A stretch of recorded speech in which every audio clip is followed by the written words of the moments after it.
félicitations na barti c'est tout au Betty World. Félicitations na bino somuta l'équipe bino à côté na masolo po. Muto tangi wana yete mutabanda bon ba pesa impression mais ces derniers temps batu bazoko sa masuto meka ni moi lobai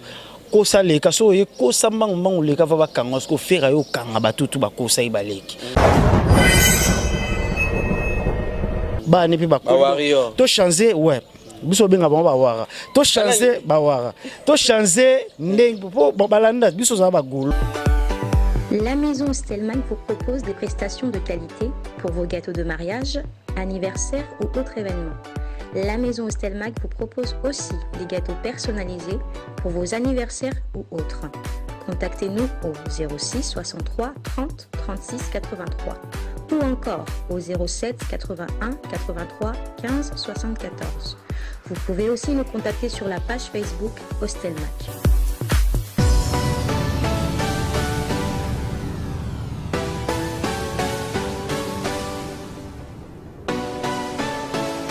Toujours continuer bagolo batombo qui encore fait rigolo la zate c'est-à-dire faut on va encadrer pena orchestre nazana Yannick Kabwe oyoyebi donc yepena aza parmi ba soldats ya fait rigolo yepi azali mopandisango artiste. Bonjour Kabwe Yannick. Ouais, bonjour mon frère Newman de la presse. Donc voilà, bonjour. Na ba abonné nyonso ya Congo Mokili. Ah maman na chaîne, bidon chaîne nous a visibilité à niveau moko ya dégâts. Merci non parce que mission na auto sala liboso. Côté là moi ba marché malgré mso ebisanga te kabuko kenda su bongo te ko finga lisu te ko silika su bongo te na kanda jour ngombo. On a vu nos cabosser. Ce qui est fait bon tu on a vu na biso parce que Mikolo fait rigolo à base harmoniser tout donc tous ningi sur problème c'est un vieux et ça le mode dérapage tara sur ba fini papa abino maîtrise les arasouté mais bon c'est un vieux et puis voilà donc ces derniers temps message à biso ba chroniqueur vraiment to pas notamment moi-même parce que mutamutana ba conviction na mettre vraiment fin na ba makambo c'est pas la peine parce que à faire rigolo ça va me touche je te jure. La nagi extrait regarde-moi je te jure na nezalate papa m'a Betany World fallait pas Betany World azane pe grand musicien moro mais stylo côté les pas d'ake te wana te l'aime sous platine au moins pe or wana biloka ba games wana biloka ba ake côté ba games oh regarde-moi maintenant regarde-moi on biloka ba games extrait n'a pas de hôtel extrait non on a des ablours avec Gims non il fallait bêti bon on a ma bêti il y a bêti tout le monde danse chérie la chérie on a un ablours avec Dadju ba Naza ba Miki les padres qu'est-ce qu'on va Garou ba maître Gims donc mon frère n'a vu que vous a remonté Tembe vous appelez journaliste investigation au ben on a chombo to lobela to ben on a chombo faire rigolo la commune muto harmonie auto soigner na grand prêtre Weranson ba tout bazela qui na concert il y a Weranson na chetemba babula qui fait rigolo la rosala mais tout monde a absence na yo mon te kendie ba niete ya rankine ezaka pour répondre ya ko laver cerveau jusqu'au bout. Non le jour où Weranson notre vieux a bêté na village chetemba les jours fait rigolo Jésus c'est qu'il est inherbé mo ebi comment vous voyagez faut que non ko se faire examiner pour le coronavirus et tout donc il y a aussi azaki na calendrier ezaki déjà calé même barbecue na salamaki on a so Bristol za pe awa na jet set à ces barbecue harmonie fait rigolo azala était donc il était temps azon en Europe pas que nous finaliser bon parce qu'il y a ce qu'on a maison de production Graal Entertainment donc on est mutu ba produisa nani Céline Dion clip on a regarde-moi réalisateur Céline Dion dans sa longtemps niveau pour ça le featuring te ba réaliser quoi exact maison de production Graal production et produit fait rigolo lingen non nous te adiembela ba featuring ye mona nous approuver de quoi il s'est chanté parce que Gims Sembe banze moneza non ye moko après yo ça ba featuring na ba Lil Wayne ye mona nous banda ka boya ka featuring to boy featuring ya biso rôle te rumba mais malé bolande vous savez featuring te regarde mes featuring te single 0 za ye moko parce que sa voix mangoli mazazu machokolo Willy mais rythme na beat wana tu yo quand et pas na ba do béton pas l'autre mais pas ça biso idée pas ça rythme c'est moi ba beta ibu alanda zazu to banango kala bon erozalon era polémique te ba to ba beta ki avant biso fait rigolo à 8 ans de 2014 15 16 17 18 19 26 ans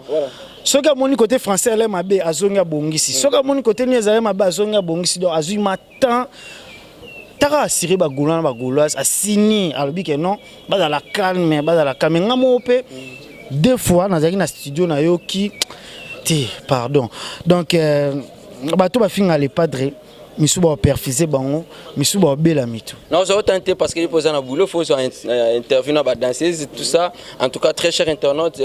na yeto ko location ko sala moi traiter bien mais surtout quand comme kolonzi mbane ko bima to ko meka ko critiquer yango un dernier message mais faire ego là azana soirée mon barbecue il paraît ta obeta balle. Ouais, on est en France, na bagolo skaka, on a directement na moni Claude Lukebako l'homme de jugement parce que na minute ya ni kabu naza transféré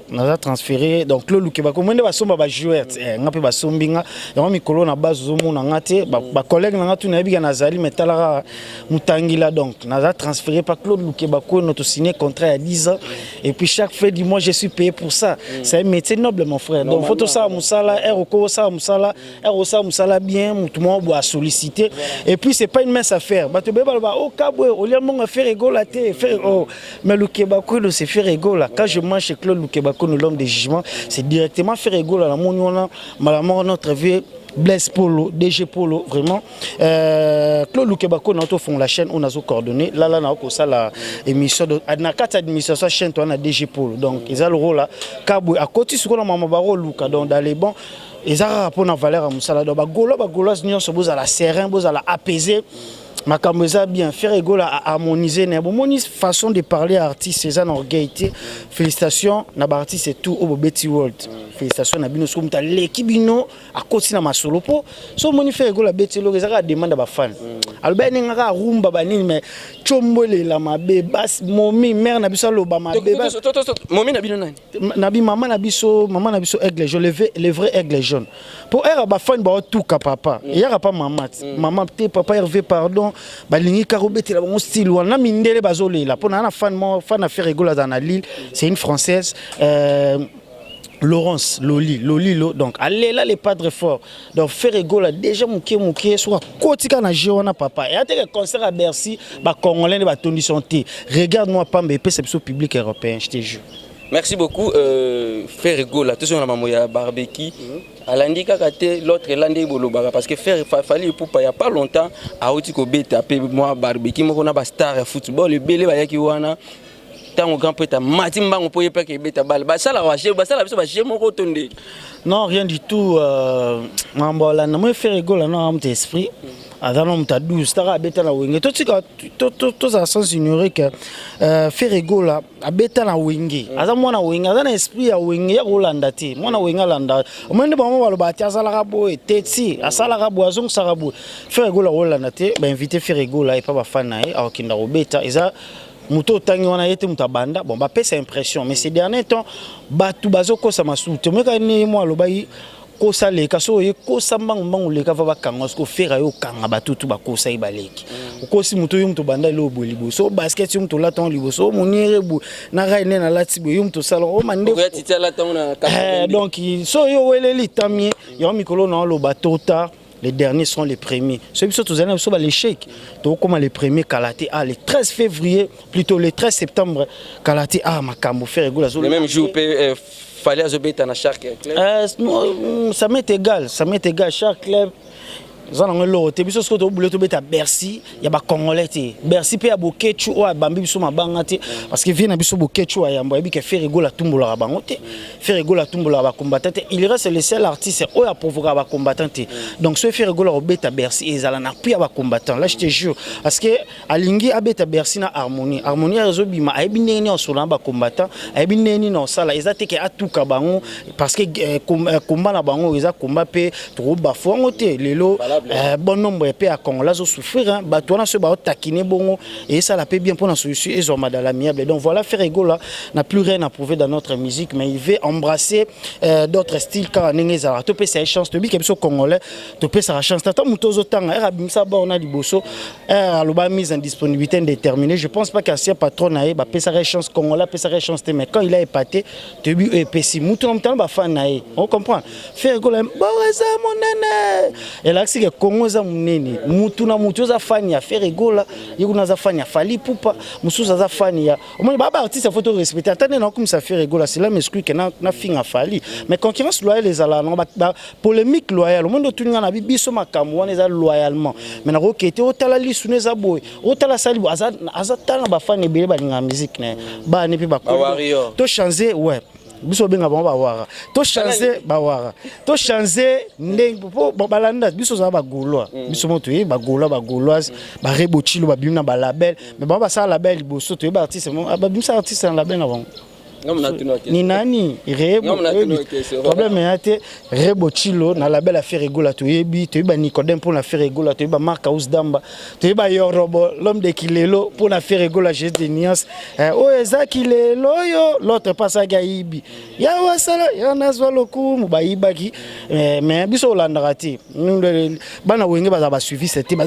12 ba esprit ta ba ta système systématique pour ce que Ferregola vani na JDT na babino metimba olega. Merci beaucoup Yannick Kabou, en tout cas merci beaucoup très cher internaute il y a Congo Mokili télévision tous allez toujours wana en tout cas vous s'abonner massivement biso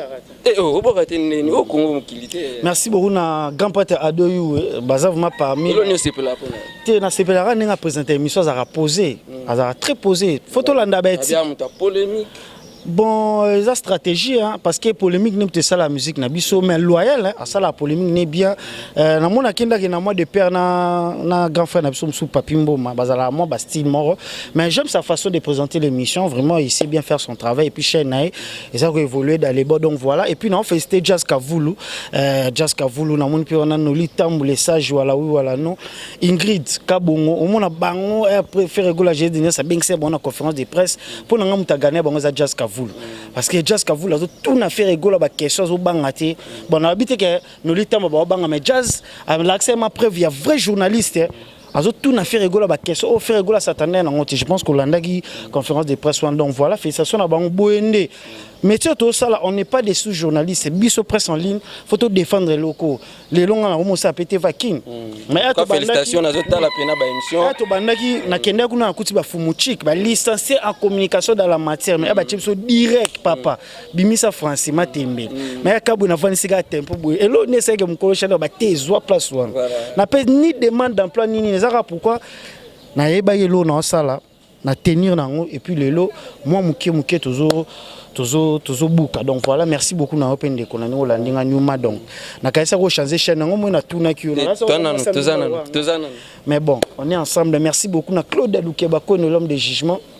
Ferregola Nikaboni na Jésus de Nias les padres MVP meilleur chanteur du monde mutaleko azarati papa mbakufa atiki leur charge merci beaucoup na ya dadango bana na moni wana maître Bera de Prince des Amunda les maîtres de leur maître Laskoni Mbunza Chico Simizi DG Blaise Polo bafana ngana so bolinganga ya Nikabwe Kabolos d'être cadre de la presse les chèques na bango donc voilà d'ici là et nangana ba d'ici là portez-vous bien émission merci beaucoup très cher internaute ça toujours na inde 3 awa te okuta bagolo bazali ko soutenir orchestre na bango na absence ya Ferregola en tout cas bonne chance na Ferregola surtout na banzembo ya sika o lingo bimisa biso na disque no harmonie surtout na première soin très cher internaute ya Congo Mokili to silsina noté to zaka ko jo bagolo à suivre. La maison Stelmach vous propose des prestations de qualité pour vos gâteaux de mariage, anniversaire ou autres événements. La maison Stelmach vous propose aussi des gâteaux personnalisés pour vos anniversaires ou autres. Contactez-nous au 06 63 30 36 83 ou encore au 07 81 83 15 74. Vous pouvez aussi nous contacter sur la page Facebook Stelmach.